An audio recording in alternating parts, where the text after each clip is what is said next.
Sexual abuse is one of the most devastating forms of child abuse and is an epidemic in the United States. In addition, sexual abuse often goes unreported. According to the most recent information from the National Child Abuse and Neglect Data System, in a year there were 6 million reports of abuse and neglect of all types to Child Protective Services. After investigation, it was determined that there were almost 900,000 substantiated cases. Of these, 9% were determined to be cases of sexual abuse.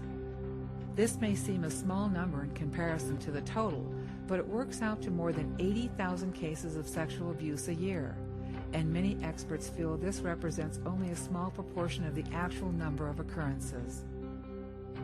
Everyone in healthcare must remain aware of this significant problem and stay alert to recognize any signs of sexual abuse.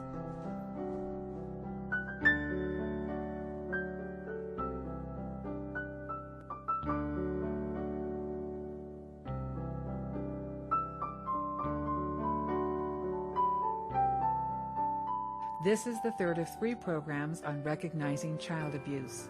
The first covered physical abuse. The second covered neglect and emotional abuse. This final program will focus on sexual abuse. There is no simple definition of sexual abuse that is uniform across the states. The most common definition comes from the Federal Child Abuse Prevention and Treatment Act.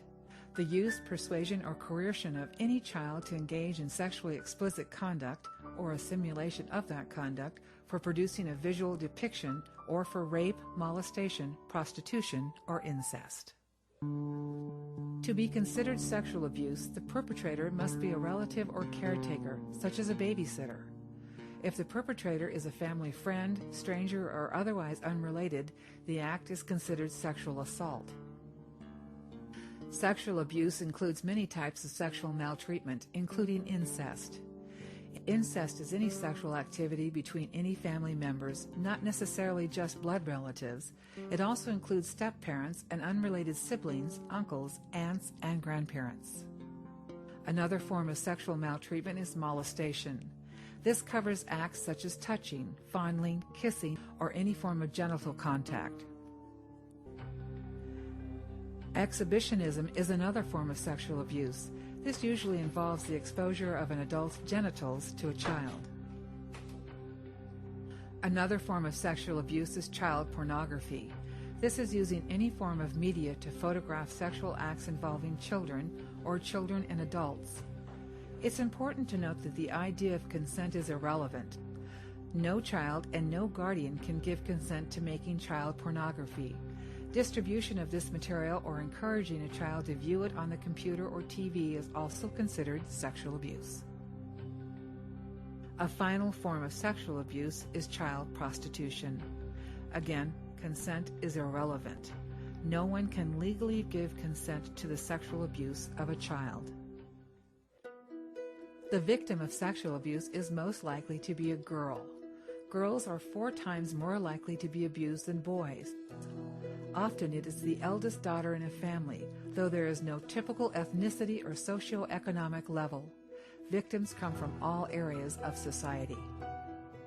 Boys can also be victims, of course, and they are much less likely to report the abuse than girls. Victims of sexual abuse may experience lifelong emotional harm and difficulty in future relationships. Early detection and therapy may reduce the negative outcomes. The typical sexual abuser is male and often a family member that the victim trusts, though a stepfather is more likely than a birth father to be an abuser. The abuse often begins with play and innocent-seeming caresses, and then the child is pressured slowly towards sexual acts. This is called grooming. There are a number of ways that sexual abusers pressure children into sexual activity. In most cases, the abuser is known by the child and may be a significant part of their life. Often abusers will put themselves in a position to be close to children.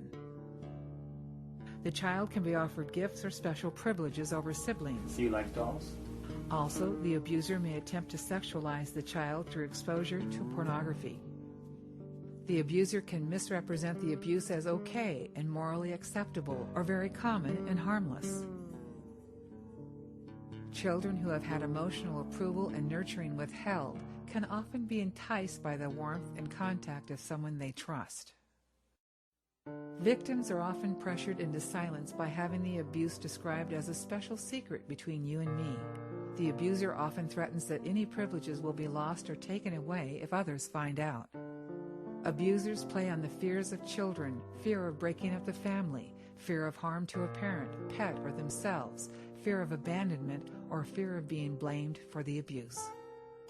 Unlike physical abuse, the signs of sexual abuse are rarely as obvious as bruises and broken bones. All healthcare personnel must remain especially vigilant for the possible signs of sexual abuse, as well as some suggestive behaviors. Over 90% of known sexual abuse victims